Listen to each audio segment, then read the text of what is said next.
আল্লাহ তাবারক তাআলা ইউসুফ আলাইহিস সালাতু ওয়াস সালামকে তিনটি বড় বড় নিয়ামত দান করেছিলেন।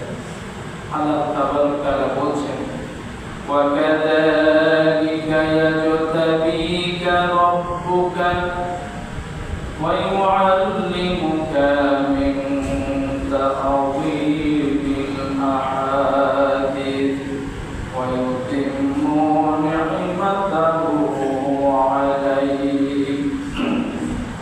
আল্লাহ রাব্বুল আলামিন বলেন, ইউসুফ, আমি আল্লাহ তাবারক তাআলা তোমাকে তিনটি বড় নিয়ামত দান করেছি। এক নাম্বার যে নিয়ামত আমি আল্লাহ তোমাকে দান করব সেটি হলো ইয়াজতাবিকা রাব্বুকা। আমি আল্লাহ রাব্বুল আলামিন তোমাকে সবচাইতে বড় নিয়ামত নবুয়ত দান করব। সুবহানাল্লাহ। নবুয়ত মেম্বার, চেয়ারম্যান, এমপি, মন্ত্রী মানুষের ভোটে নির্বাচিত হয়।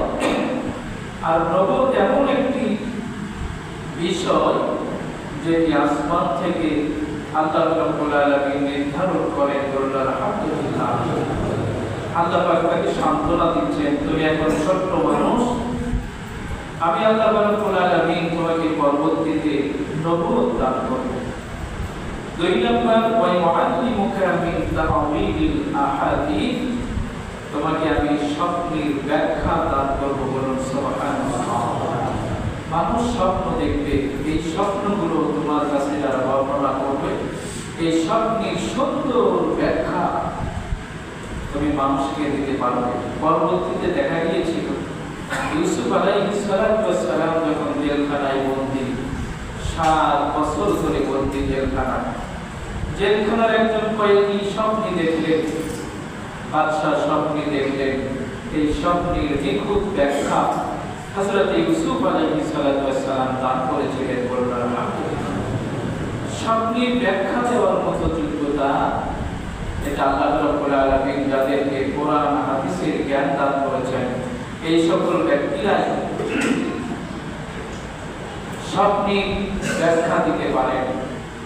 নবী করিম সাল্লাল্লাহু আলাইহি ওয়াসাল্লামের কাছে উম্মে ফাজল রাদিয়াল্লাহু তাআলা আনহু বলেন, হুজুর, আমি একদিন স্বপ্নে দেখলাম আপনার 2টি অংশ আমার গৃহে প্রবেশ করেছে, এই স্বপ্নের ব্যাখ্যা কি হবে? রাসূলুল্লাহ সাল্লাল্লাহু আলাইহি ওয়াসাল্লাম বললেন, হযরত, জেনে রাখো আমার বংশের ভিতরে 2 জন সন্তান জন্মগ্রহণ করবে, যাদের জন্য রাসূল বলেছেন সাইয়্যিদা শাবাবি আহলিল জান্নাহ। আমরা কুরআনের ভিতরে পড়ি জান্নাতের 2 জন সন্তান থাকবেন, ইমাম হাসান এবং হুসাইন। বলুন সুবহানাল্লাহ।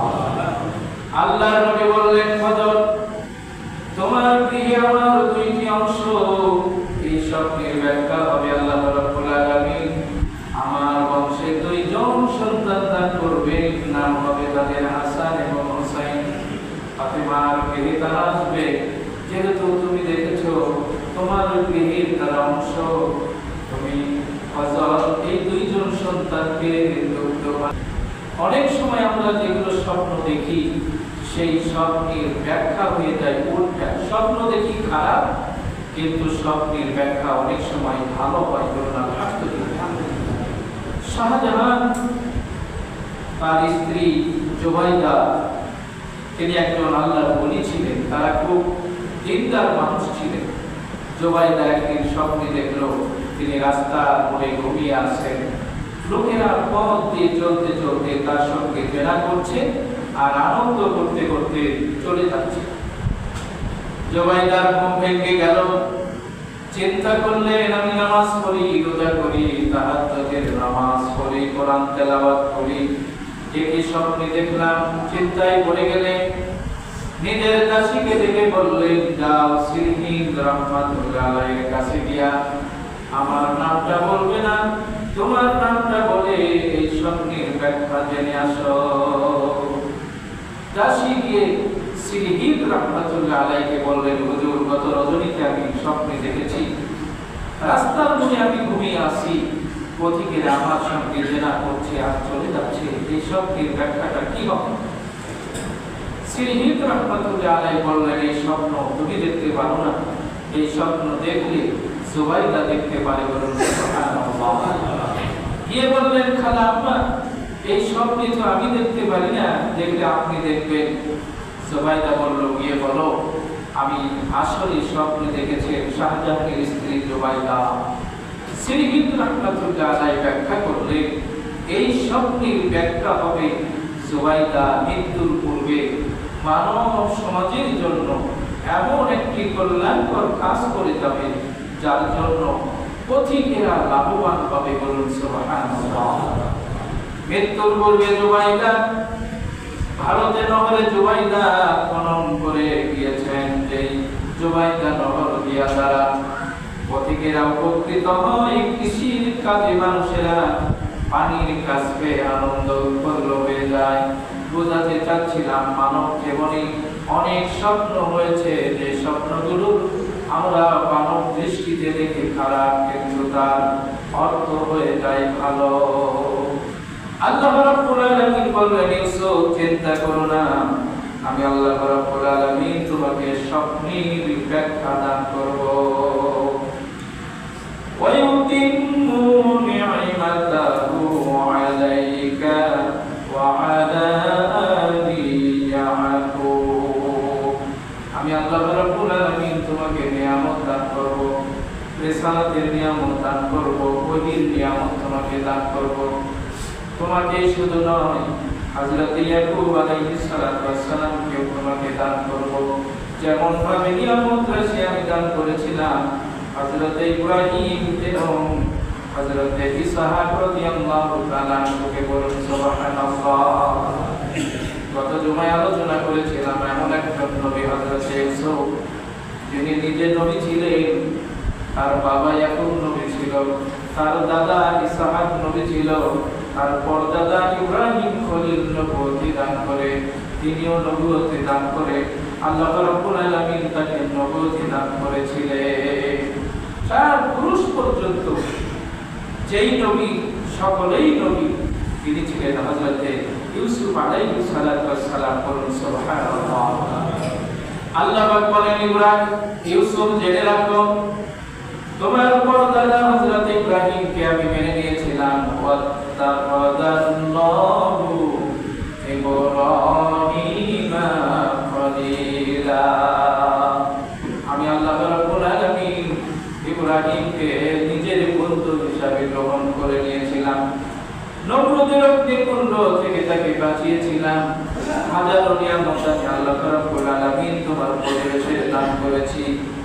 আল্লাহ রাব্বুল আলামিন এরপরে বলছেন, লাকাদ কানা ফি ইউসুফা ওয়া ইখওয়াতিহি আয়াতুন লিসাইলিন। অনেক জিজ্ঞাসুদের জন্য ইউসুফ আলাইহিস সালাতু ওয়াস সালামের এই ঘটনার ভিতরে শিক্ষণীয় বিষয় রয়েছে। বলুন সুবহানাল্লাহ। যেই ঘটনাটা আমরা আলোচনা করছি, আল্লাহ পাক বলছেন এই ঘটনার ভিতরে অনেক শিক্ষণীয় বিষয় রয়েছে। মদিনা থেকে একজন, মক্কা থেকে একজন লোক এসে নবীজিকে জিজ্ঞেস করলেন, ইয়া রাসূলুল্লাহ, ইয়া হাবিবাল্লাহ, আপনার মুখে আমি তেলাওয়াত শুনলাম সূরা ইউসুফ। এই সূরা ইউসুফের ভিতরে আল্লাহ রাব্বুল আলামিন ইউসুফের ঘটনা বর্ণনা করেছেন। আমরা তাওরাত কিতাবের ভিতরে ইউসুফের ঘটনা পড়েছি, ইনজিলের ভিতরে ইউসুফের ঘটনা পড়েছি, কিন্তু সংক্ষেপ বলা হয়েছে আপনি যে বিস্তারিত ইউসুফ এবং তার পিতার ঘটনাগুলো আমাদেরকে শোনাইলেন, আপনি কি বলবেন এই ঘটনাটা আপনাকে কে জানিয়ে দিয়েছেন? বলুন সুবহানাল্লাহ। আল্লাহর নবী আকাশের দিকে তাকায়া বললেন, আমি একজন উম্মে নবী, কিতাবাদি পড়তে পারি না, তাওরাত পড়তে পারি না, জাবুর পড়তে পারি না। ইউসুফের শুরু থেকে শেষ পর্যন্ত যিনি আমাকে এই ঘটনাটা বর্ণনা করেছেন, তিনি বলেন আসমান এবং জমিনের রব আল্লাহ রাব্বুল আলামিন। বলুন সুবহানাল্লাহ। আল্লাহ বলেন, যারা জিজ্ঞাসা করতে চায়, জানতে চায়, আমি আল্লাহ রাব্বুল আলামিন সুন্দর করে এই ঘটনাগুলো আমি বর্ণনা করেছি। আলোচনা হচ্ছিল ইউসুফ আলাইহিস সালাতু ওয়াস সালামকে তার ভাইরা বাবার কাছ থেকে বিভিন্ন কথা বলে নিয়ে যাচ্ছেন, তাকে দুনিয়া থেকে বিদায় করে দিবেন, দুনিয়া থেকে, পৃথিবী থেকে তাকে বিদায় করে দেওয়া হবে। আল্লাহ রাব্বুল আলামিন সেই ঘটনাটি বর্ণনা করছেন। স্মরণ করো, ইউসুফ এবং তার ভাইয়েরা বাবার কাছে গিয়ে আবদার করলো, ইউসুফকে আমাদের হাতে তুলে দেন, আমরা ইউসুফের বড় শুভাকাঙ্ক্ষী, আমাদেরকে দিয়ে দেন। ইউসুফের ভাইরা ইউসুফের প্রতি এত শত্রুতা কেন ছিল? এত শত্রুতার পিছনে মূল কারণ ছিল হযরত ইয়াকুব আলাইহিস সালাতু ওয়াস সালাম ইউসুফ আলাইহিস সালাতু ওয়াস সালামকে খুব ভালোবাসতেন। বলুন সুবহানাল্লাহ। খুব মহব্বত করতেন। আল্লাহ রাব্বুল আলামিন বেশি মহব্বত করার কারণে, সন্তানের প্রতি বেশি মহব্বত হওয়ার কারণে আল্লাহ তাবারক তাআলা হযরত ইউসুফ আলাইহিস সালাতু ওয়াস সালামের মাধ্যম দিয়ে তাকে পরীক্ষা করেছিলেন। আমাদের জন্য শিক্ষণীয় বিষয় হলো, আল্লাহ এবং তার রাসূলের চাইতে কোনো ব্যক্তির কাছে যখন দুনিয়া বেশি প্রিয় হয়ে যাবে, সন্তানাদি যখন বেশি প্রিয় হয়ে যাবে, তখন আল্লাহ রাব্বুল আলামিন তাকে বালা মুসিবতে ফেলবে, আখিরাত তার জন্য নষ্ট হয়ে যাবে। বলুন নাউযুবিল্লাহ। হযরত ইয়াকুব আলাইহিস সালাতু ওয়াস সালাম একদিন স্বপ্নে দেখলেন তিনি পাহাড়ের উপরে রয়েছেন, নিচে পড়ে রয়েছেন হযরত ইউসুফ আলাইহিস সালাতু ওয়াস সালাম।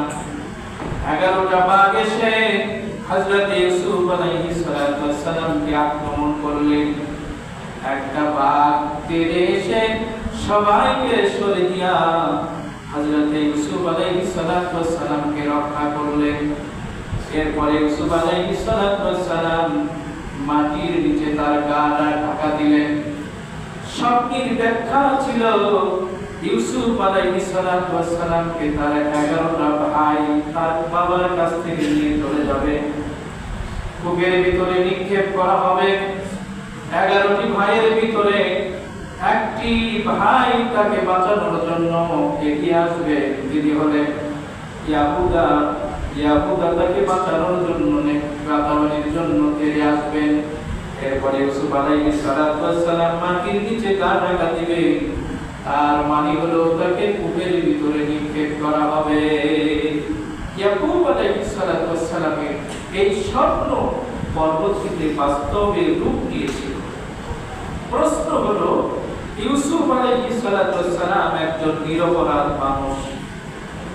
তার গোটা জীবন আমরা পর্যালোচনা করলে দেখি তার এই সুন্দর জীবনটা একটা পরীক্ষায় পরিপূর্ণ হয়েছিল। কেন? তাফসীরে নূরুল কোরআনের ভিতরে বলা হয়েছে, ইউসুফ আলাইহিস সালাতু ওয়াস সালাম একদিন আয়না দেখছে।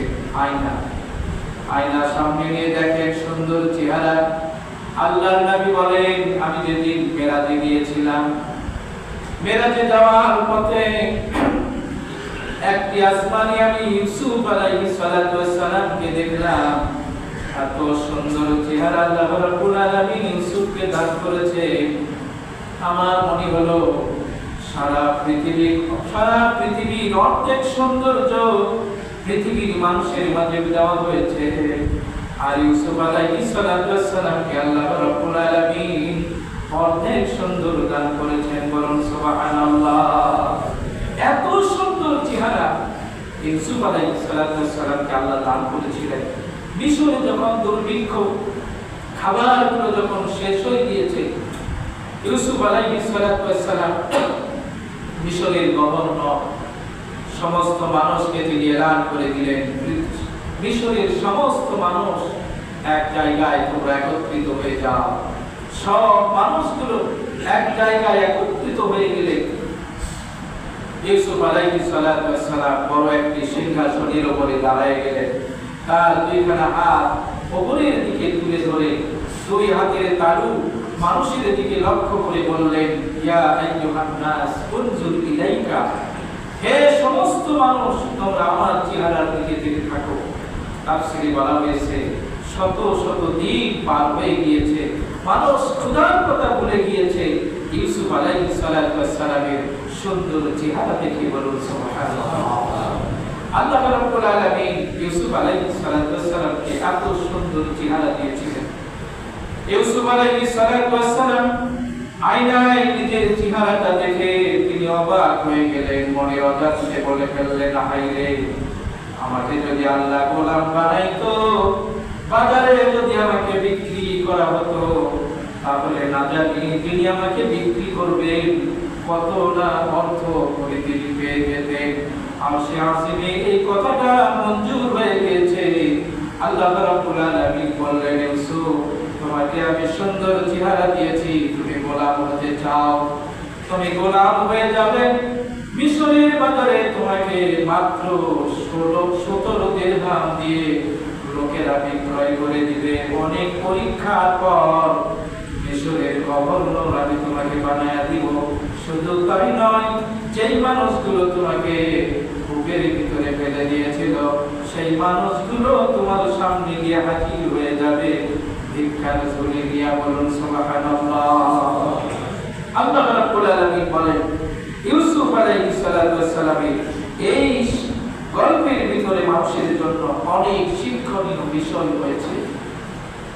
বাবার কাছে এসে 10 ভাই বললেন, ইউসুফকে আমাদের কাছে নিয়ে দাও, আমরা তাকে সুন্দর যত্ন করে নিয়ে যাব। আল্লাহ রাব্বুল আলামিন এই কথাটা কোরআনুল কারীমে বলছেন, ওকুতুলু ইউসুফা আবিতুরাহু আমদান ইয়াকুলু লাকুম ওয়াজহু আবিকুম ওয়া তাকুনু মিন বা'দিহি কওমান সালিহিন। 11 ভাই বুদ্ধি পরামর্শ করলো, ইউসুফকে দুনিয়া থেকে বিদায় করে যদি না দেওয়া হয়, তাহলে বাবা শুধু তাকেই ভালোবাসবে, সুতরাং আমরা তাকে নিয়ে গিয়ে হত্যা করব অথবা কোনো কূপের ভিতরে ফেলে দিব। তাকুনু মিন বা'দিহি কওমান সালিহিন, এরপর আমরা সকলে ভালো মানুষ হয়ে যাব। হাজারো মানুষ এই কথার উপরে আজকে এই ধোঁকার ভিতরে প্রতিষ্ঠিত। 10 ভাই পরামর্শ করলেন, আমরা ইউসুফকে নিয়ে যাব, হত্যা করব অথবা তাকে কোনো কূপের ভিতরে ফেলে দিব। এরপরে আমরা তওবা তাসবিহ করে ভালো মানুষ হয়ে যাব, সাধু মানুষ হয়ে যাব। বলুন নাউযুবিল্লাহ। কারণ হত্যা হলো জঘন্যতম একটি অপরাধ। হত্যা একটি জঘন্যতম অপরাধ। সেই অপরাধ যখন আমরা করব, কিংবা আমরা নিষ্ঠুরুষ একজন মানুষকে যখন কূপের ভিতরে ফেলে আসবো, আমাদের গুনাহ তো হবে। আমাদের গুনাহ যখন হবে, তখন আমরা তওবা করে ভালো সেজে যাব, সাধু হয়ে যাব। হাজারো মানুষ এই কথার উপরে শয়তান ধোঁকায় ফেলেছে। অবৈধভাবে অর্থ সম্পদ করো, বাড়ি গাড়ি করো, নারী গাড়ি করো, অনেক কিছু করে ফেলো, মদ গাঁজা ফেন্সিডিল অনেক কিছু খাও। এরপরে একবার তুমি হজ করে এসে সাধু সেজে চিল্লা দিয়ে ভালো হয়ে যাবে, মাথায় টুপি পাগড়ি দিয়া জুব্বা পরিধান করে তুমি ভালো হয়ে যাবে। বলুন নাউযুবিল্লাহ। হাজারো মানুষ নামাজ পড়ে না, শয়তান তাদেরকে ধোঁকায় ফেলেছে। আরে এত তাড়াতাড়ি নামাজ পড়ে কি হবে, আরো কিছুদিন চলে যাক, তওবা তওবা করে একবারে তুমি নামাজি হয়ে যাবে। অনেক মানুষ, একজন মানুষ বাঁচতে কখনো হাজার হাজার বিঘা সম্পত্তি লাগে না। রিসেন্ট আমাদের দেশে অনেক মানুষকে দেখছি যারা প্রশাসনের দায়িত্ব ছিলেন, হাজার হাজার বিঘা জমি, হাজার হাজার কোটি টাকা সম্পদগুলো আহরণ করেছে। একজন মানুষ বাঁচতে এত লাগে না, কিন্তু শয়তান তাদেরকে ধোঁকায় ফেলেছে। এক সময় তোমরা ভালো হয়েছে, আজকে যাদেরকে শয়তান ধোঁকায় ফেলেছে, নামাজ পড়ে এত তাড়াতাড়ি কি হবে? আপনি কি জানেন কখন আপনার জন্য মৃত্যু চলে আসবে? এই ধোঁকাটা হলো শয়তানি ধোঁকা। এখন নয়, পরে করো। এই কথাটা হলো শয়তানির ধোঁকা। এই ধোঁকা থেকে বেঁচে যারা আল্লাহর হুকুমের দিকে ধাবিত হয়, আল্লাহ রাব্বুল আলামিন তাদেরকে সালিহ বানায়া দেন। বলুন সুবহানাল্লাহ। আল্লাহ তাবারক তাআলা ইউসুফ আলাইহিস সালামের ভাইদের অপকর্মের কথা বর্ণনা করছে। তার ভাইরা কয়েকটি অপকর্ম করেছিল, কয়েকটি বিষয়ে তারা একমত পোষণ করেছিলেন। এক নাম্বার, বড় অপরাধগুলোর ভিতর থেকে একটি বড় অপরাধ ছিল তাদের, তারা একমত হয়েছিল নিষ্কলুষ একজন মানুষকে দুনিয়া থেকে বিদায় করে দেওয়ার জন্য। ইউসুফ আলাইহিস সালাম ছিলেন একজন নিষ্পাপ, তাকে দুনিয়া থেকে বিদায় করে দেওয়ার জন্য তারা একমত পোষণ করেছিলেন।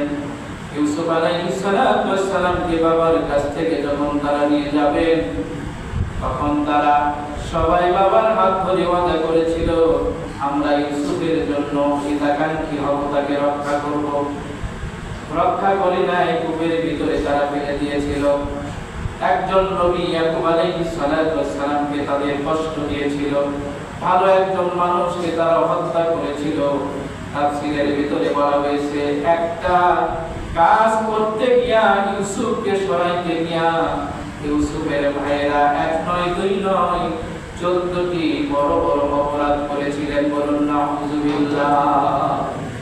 যেমন একজন মানুষ একটা অপরাধ করতে গিয়া এই অপরাধটাকে ঢাকতে গিয়া শত অপরাধ করে ফেলে। বলুন নাউযুবিল্লাহ। যেমন দেখেন, একজন ছেলে মেয়ে পরকীয়ায় করছে, শিশু সন্তান দেখে ফেলেছে, এখন তাদের এই পরকীয়া অপরাধটাকে ঢাকতে গিয়া শিশু অপরাধ নিষ্কলুষ একজন মানুষকে, সন্তানকে তারা হত্যা করে। এরপরে আরো শত শত নাটক তারা সাজায় এই একটা অপকর্ম থেকে বাঁচতে গিয়া। ইউসুফ আলাইহিস সালামের ভাইরা ইউসুফকে বাবার কাছ থেকে সরাইতে গিয়া এমন বহু অপরাধগুলো তারা করে ফেলেছিল। বলুন নাউযুবিল্লাহ। 10 ভাই পরামর্শ করলেন ইউসুফকে কি করা হবে। আল্লাহ রাব্বুল আলামিন ঘটনাটা বর্ণনা করেছেন। ইউসুফ আলাইহিস সালামের এই ভাইগুলো বৈঠক করলেন যে ইউসুফকে হত্যার মতো কাজ করো না, তাকে আমরা কূপের ভিতরে ফেলে দেই, আমাদের আপদ চলে যাবে, ইউসুফও প্রাণী বেঁচে যাবে। আল্লাহ রাব্বুল আলামিন তাদের এই পরামর্শের কথা বর্ণনা করছেন। ইউসুফা ওয়া আলকুহু ফি গয়াবাতিল জুববি ইয়ালতাকিতুহু বা'দুস সাইয়ারা ইন কুনতুম ফাইলিন। ইউসুফকে হত্যা করো না, একটা কূপের ভিতরে ফেলে দাও। কূপের ভিতরে ফেলে দিয়া আমরা চলে যাব, বিরাট একটা কাফেলা ইউসুফকে এখান থেকে তুলে নিয়ে চলে যাবে, আমাদের কাজ সিদ্ধি হয়ে যাবে, হত্যার মতো জঘন্যতম কাজ থেকে আমরা বেঁচে যাব। ইউসুফ আলাইহিস সালামকে বাবার কাছ থেকে যখন ভাইরা নিয়ে আসছিলেন, তখন বাবার সামনে একজন তাকে কাঁধে করে নিয়েছিলেন। বাবার চক্ষু থেকে যখন তারা আড়াল হয়ে গেলেন, কিছু দূর চলে আসার পরে ইউসুফকে জমিনে ফেলে দেওয়া হলো। শুরু হয়ে গেল নিষ্পাপ একজন সন্তানের প্রতি ভাইদের অত্যাচার। হযরত ইউসুফ আলাইহিস সালামকে কূপের সামনে নিয়ে এসে তার জামা দিয়ে তার হাত পা গুলো বেঁধে ফেলা হলো। ইউসুফ আলাইহিস সালাম এক ভাইয়ের পা ধরে বলেন, ভাই আমাকে প্রাণী মেরো না। আর এক ভাই লাথি মারেন, আর এক ভাইয়ের সামনে গিয়ে পড়েন। আল্লাহ রাব্বুল আলামিন ইয়াহুদা নামক তার এক ভাই ছিলেন, তার অন্তরে আল্লাহ পাক দরদ ঢেলে দিলেন। বলুন সুবহানাল্লাহ। এখান থেকে শিক্ষণীয় বিষয় হলো, আল্লাহ রাব্বুল আলামিন যদি কাউকে বাঁচাতে চান, বিভিন্ন একটা মাধ্যম দিয়ে বাঁচাইয়া দিবেন। ইউসুফকে বাঁচিয়েছিলেন আল্লাহ রাব্বুল আলামিন তার 10 ভাইয়ের ভিতরে বড় একজন ভাই ইয়াহুদার অন্তরে রহমত ঢেলে দিলেন। ইয়াহুদা বলল, একে মারা যাবে না, বাবার কাছে আমি অঙ্গীকার করে এসেছি, মারা যাবে না। হাত পা বেঁধে এক ভাইয়ের কাছে গিয়ে পড়ে, আর এক ভাই লাথি মারে, আর এক ভাইয়ের পায়ে পড়ে, তাকে সেও লাথি মেরে তাকে দূরে সরাইয়া দেয়। হাত পা বেঁধে কূপের ভিতরে রশি দিয়ে নেমে দেওয়া হচ্ছে। আল্লাহ রাব্বুল আলামিন বললেন, জিবরাইল ছুটে যাও, আমি যাকে নবী হিসেবে মনোনীত করার অঙ্গীকার করেছি। ইউসুফ আলাইহিস সালামকে কূপের ভিতরে ফেলা হচ্ছে। হযরত জিবরাইল বলেন, 3 জায়গায় আমি এত জোরে ছুটেছিলাম, আমার শরীর ধর্মাক্ত হয়ে গিয়েছিল। আল্লাহ রাব্বুল আলামিন আমাকে 600 ডানা দান করেছেন। এই 600 ডানা আমি যেই তিন জায়গায় ব্যবহার করেছিলাম তার একটা জায়গা হলো ইসমাঈলকে ইব্রাহিম খলিলুল্লাহ যখন ছুরি দিয়ে জবাহ করার জন্য উদ্যত হচ্ছিলেন, আল্লাহ আমার কাছে ডাক দিয়ে বলেন, জিবরাইল যা জান্নাতের একটা দুম্বা ইব্রাহিম খলিলুল্লাহ ছুরির নিচে দিয়ে দাও, আমার ইসমাঈলের পশম যেন ইব্রাহিম কাটতে না পারে। বলুন সুবহানাল্লাহ। জিবরাইল বলে আমি 600 ডানা পূরণ দিয়া ইব্রাহিম খলিলুল্লাহর ছুরির নিচে দুম্বাকে সেট করে দিয়েছিলাম। 2 নাম্বার, আল্লাহর নবী যখন তায়েফে দাওয়াত দিয়ে গিয়েছিলেন, তায়েফের ছেলেরা নবীজিকে যখন রক্তাক্ত করে জমিনে ফেলে দিয়েছিলেন, আল্লাহ রাব্বুল আলামিন ডেকে বললেন, জিবরাইল চলে যাও, আমার নবীজি আমার রাসূলের একটা ফোঁটা রক্ত যেন তায়েফ নগরীতে না পড়ে। বলুন সুবহানাল্লাহ। 3 নাম্বার, হযরত ইউসুফ আলাইহিস সালাতু ওয়াস সালামের ভাইরা যখন ইউসুফকে যখন কূপের ভিতরে ফেলে দিয়েছিলেন, আল্লাহ ডেকে বললেন, ইব্রাহিম চলে যাও, আমার ইউসুফকে কূপের ভিতরে পড়ার পূর্বে যেন তার নিচে, তার পায়ের নিচে সুন্দর একটা পাথর স্থাপন করে দাও, আমার ইউসুফ যেন পাথরের উপরে সুন্দরভাবে বসে থাকতে পারে। বলুন সুবহানাল্লাহ। শুধু তাই নয়, হযরত ইউসুফ আলাইহিস সালামের কানে বলে আসো, ইউসুফ রে জেনে রাখো, এইটা মিশরের একটা কূপ নয়, এটা হলো মিশরের সিংহাসন। আল্লাহ রাব্বুল আলামিন এই কূপের মাধ্যম দিয়া তোমাকে মিশরের গভর্নর বানায়া দিবে। শুধু তাই নয়, তার গায়ে একটা জুব্বা পরায়া দাও, যেই জুব্বা আমি আল্লাহ রাব্বুল আলামিন ইব্রাহিম খলিলকে নমরুদের অগ্নিকুণ্ডের ভিতরে পরায়া দিয়েছিলাম, যেই জুব্বার কারণে নমরুদের অগ্নি হযরত ইব্রাহিম খলিলুল্লাহর পশম পরাইতে পারে নাই, ওই জুব্বা পরায়া দাও। আর ইউসুফ আলাইহিস সালাতু ওয়াস সালামকে অভয়বার দিয়ে দাও, অচিরে আল্লাহ রাব্বুল আলামিন এই কূপ থেকে তোমাকে রক্ষা করে সওদাগরের মাধ্যম দিয়ে মিশরে পাঠাইয়া দিবেন। বলুন সুবহানাল্লাহ।